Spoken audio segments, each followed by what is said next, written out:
الله الرحمن الرحيم والحمد لله رب العالمين والصلاة والسلام على رسول الله وعلى آله وصحبه أجمعين وبعد. So we finish off the previous lesson. I said in this one, inshallah, we'll go over the books, the main books that a person should use to benefit and to learn the manners that we should have as Muslims, and not just Muslims, but also Muslims and students of knowledge, because it's different. I mean, you have manners from just the Muslim, just the basic manners of how we deal with each other as Muslims, but then obviously the manners of a student of knowledge is a lot different, because that's how he deals with the books, how he deals with the sheikh, how he deals with the other students. It's a lot different than just your everyday interactions with just regular Muslims. All right, so the first and best book of all is, and this is a mistake, and it should be Al-Adab al-Mufrad. All right, now I got a pen here, so let me fix that. All right, it's not Adab al-Mufrad because it's not Mudaf ilayh. It's Al-Adab al-Mufrad by Imam al-Bukhari, which is the book that we're supposed to be going over in the live streams, but for some reason we can't have live streams anymore. This book is a must-have for all Muslims.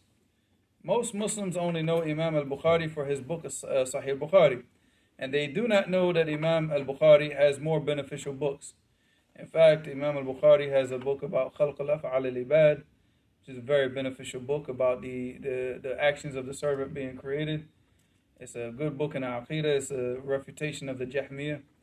All right, he also has a book. It's called a Tarikh al-Kabir, and he has a Tarikh al-Saghir, which is a huge book, where it's like a lot of the knowledge of whenever you hear people talk about, like al-Bukhari said this about this man and this about this man, you know, about his hukm, about the rijal, you're going to find it in his book Tarikh al-Kabir.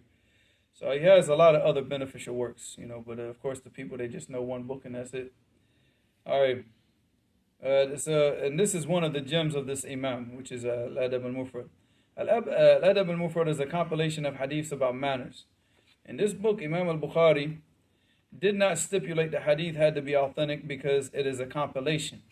So you should get the checking of this book that was done by the Imam of hadith of our time, Imam al-Albani. However, which is going to be interesting, right? This is for Hamza because he doesn't like to listen. He read this book before we started the class, I believe, right? I did. So, however, now watch this. Watch what I said in this book long before I met Hamza, right? Long before I knew who Hamza was, much less Hamza having the Shaykh al-Albani tahqiq of Al-Adab al-Mufrad. However, make sure that you get the one with the chains of narration still in the book. They published a checking of Imam al-Albani with the chains of narration, and it's without the chains of narration things. And a student of hadith should always have the book with the chains of narration in it. You can get the book without the chains if you want to memorize it, because that will definitely make it easier to memorize. However, if you just want to read it, you should read it the way Imam al-Bukhari wrote it. Yeah, I'm not a fan of people taking these books and doing these tahdheebs of these books and taking out the chains of narration. That's evil, honestly. Sure. That's the way he wrote it. Keep it the way he wrote it. Who did that? Huh? Shia. No, it's not the Shia. The students of knowledge nowadays are doing this a lot. And, you know, the people even try to get permission from Sheikh Muqbil, rahimahullah, to do that with the Sahih Musnad, and he refused. You're not taking the chains and narrations out of his book. That's it. If you want to do they wanted to do like a mukhtasar of his book, and I said no, you're not going to do it. You know, because they wanted to make it so the students can memorize it easily without the chains and narrations, but he wouldn't let them do it. All right, the next book is Jami'u Bayan al-Ilmi wa Fadlihi. All right, this is a book written by Imam Ibn Abdul Barr. All right, this book is a must-have and a must-read for every student of knowledge, no matter what his or her level of knowledge is. This is the best book written on seeking knowledge, period. Everything else after it, you're going to compare it to this book. That's that. Even Khatib al-Baghdadi's book, that I'm probably going to mention here, is still after this book. You still compare it to this book. Not the same. This is the book on seeking knowledge.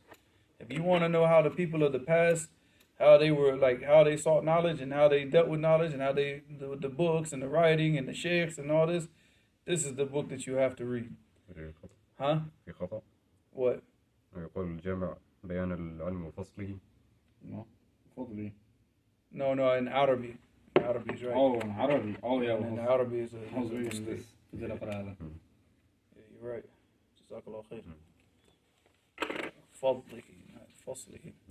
This book is a must-have and a must-read for every student of knowledge, no matter what his or her level of knowledge is. This is a book that must be read over and over. It is not sufficient to read this book just once. And any good book that's worth reading, that's really good, you should read it at least 3 times. At least 3 times. There's no way that you can sit here and take a very good book and read it once and expect that you got all of it. No. You take a book like this, or like let's look at a book that we've been talking about a lot lately, which is Adwa al-Bayan by Shanqiti rahimahullah.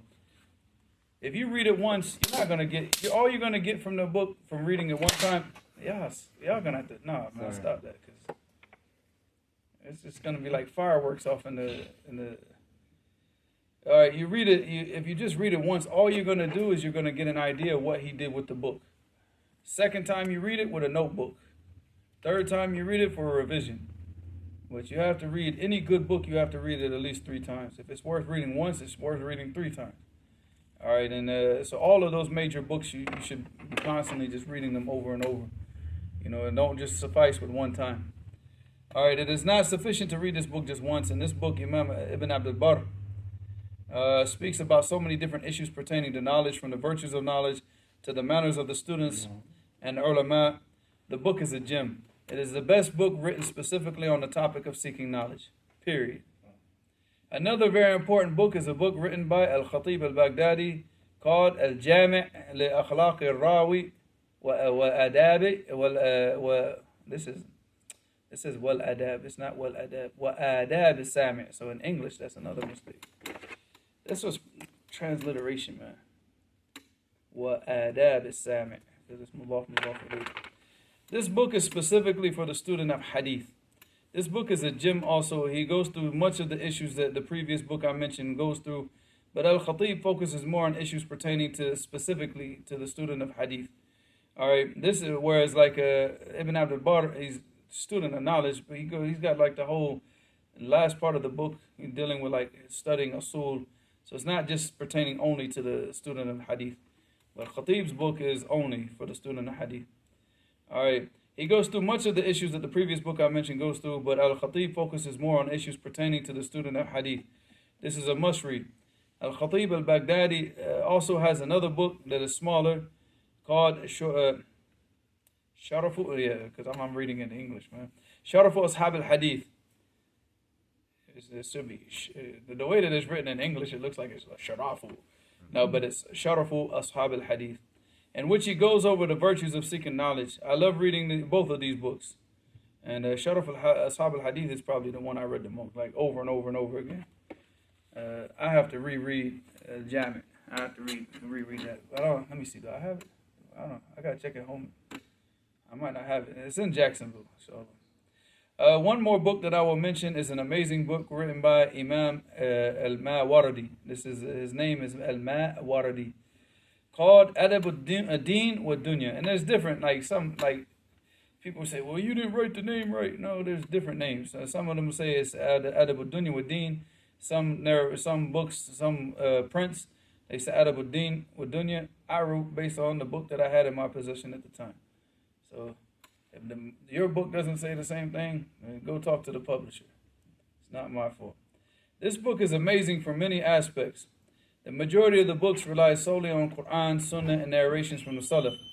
In this book, Imam al-Mawardi brings Quran, Sunnah, narrations of the Salaf, Arabic poetry, wise sayings from different people through time, etc. This book is good from the aspects of evidence from the Quran and the Sunnah, but it's not. I wouldn't rely on it too much for as far as narrations from the Sunnah.